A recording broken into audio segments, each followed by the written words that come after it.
Welcome, Player 1. Please insert coin to play.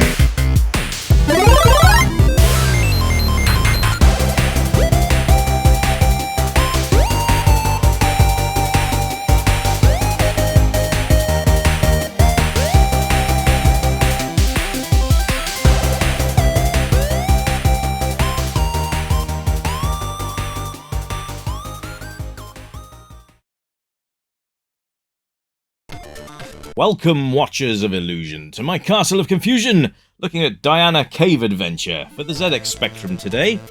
And, not played this yet, so this is a kind of, let's see how we get on type of moment, but, I thought it was time we did another Specky game. It's been a while.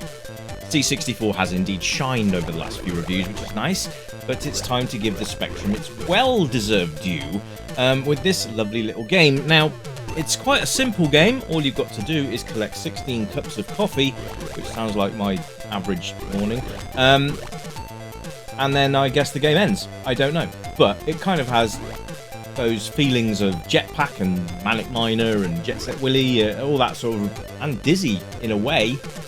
I love the aesthetic of the game, actually, which we'll start with. We'll start with it. So the main character is very cutesy, which is always nice. Nice little animation on the jetpack there. The hands coming out of the floor. That's quite a nice touch. So you'll notice in the bottom left-hand corner you have life, which is at 99. Now I do believe with things like this that will drastically decrease as you get hit by things, or just taking a hit with something with 98. And then on the right-hand side, in the bottom panel, you can see how many cups of coffee you've actually managed to retrieve. Nice to see a first aid pack there. I've got a feeling we're probably going to need that. So yeah, you can fire as well. We'll go through controls in a bit, but the actual graphics and the animations are absolutely lovely. And it's not massively complicated either. You can navigate these screens fairly well, which is always nice. Because if you get a game that's too hard, it can put a real crimp on your gaming sessions.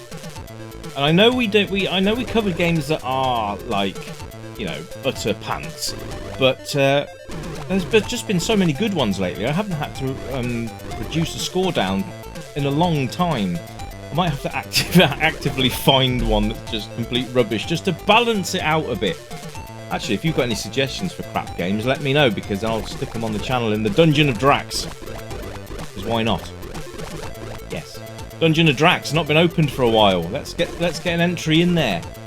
Those of you not familiar with the Dungeon of Drax, it's a feature that I have on the channel where we put the worst games in history into the Dungeon of Drax, and then they never get out again. It's kind of cool that way.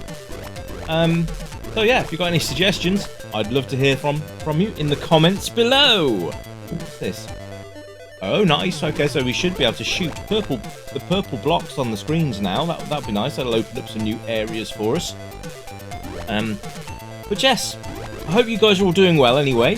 Hope you've had a good week so far. We're only a day away from the weekend again, which is great. It just means the year is absolutely flying past. You wouldn't think we're in the middle of the summer, really, would you? I mean, yesterday, for example, we were out and about, everybody was in hoodies and coats, and it's like, yeah, it's the middle of July, not the middle of October, you know? But anyway, so yeah, here we go, we can clear a path through here now. So yeah, the graphics are really, really nice. Animations are nice and tidy as well, which is great. Everything's just really well drawn. Like it a lot.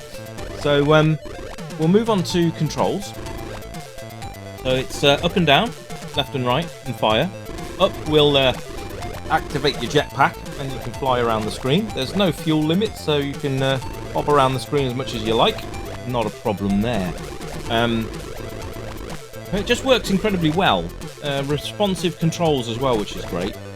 We always like responsive controls, because, you know, if you get controller lag or anything like that, it can really put a crimp on your gaming session.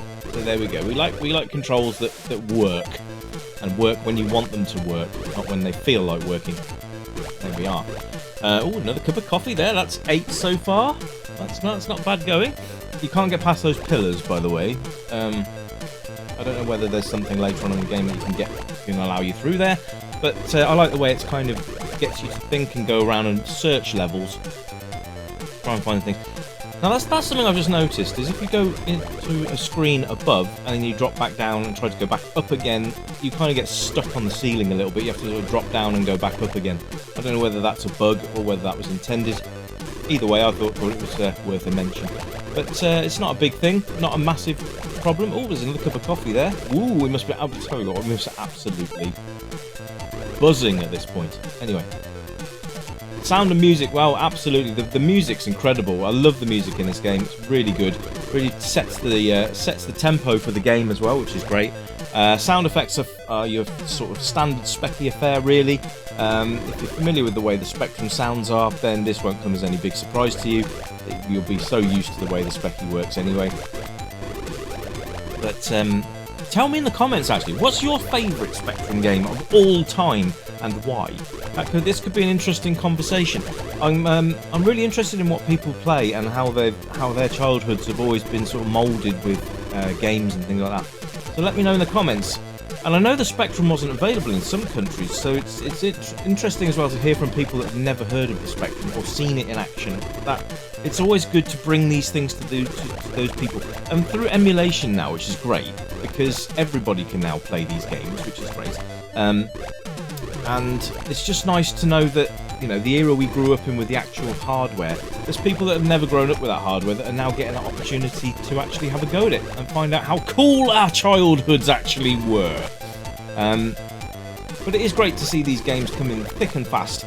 We're in 2024, this was released this year, so we are still having new games in 2024 for all of these retro systems. I can barely keep up with it. I think if you look at my C64 directory, I think there's about 200 games that I still need to go through, and that's not even touching past games. This is like more new releases for this year.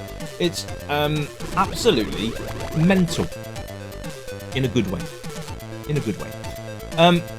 So we've covered graphics, we've covered controls, and we've covered music and sound, because that's the main criteria.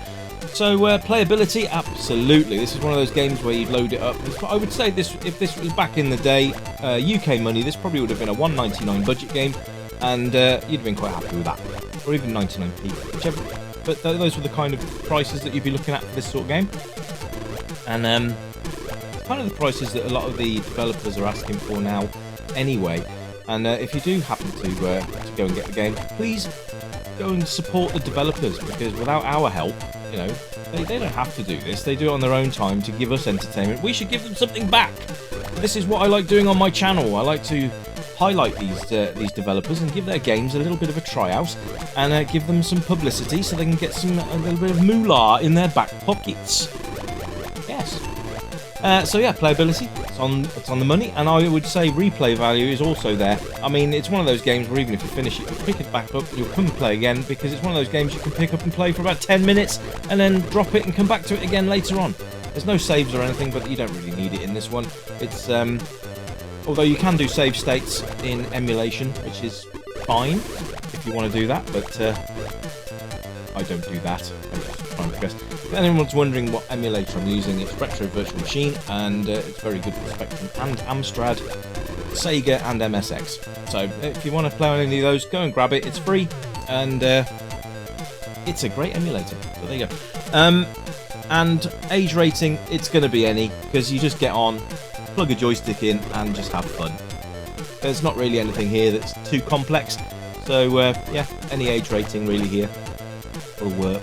So I hope you all enjoyed the review anyway, and hopefully I'll get another one out before the end of the week. I know we've only got one day left, but let me see what I can do. It's just been a busy week this week, unfortunately, but at least I've managed to get something out for you, and hopefully you've enjoyed it as much as I've enjoyed playing it. So there you go, and I will be back soon with something else for you to look at, and till then, my friends, you keep it retro, and as always, it's bye for now.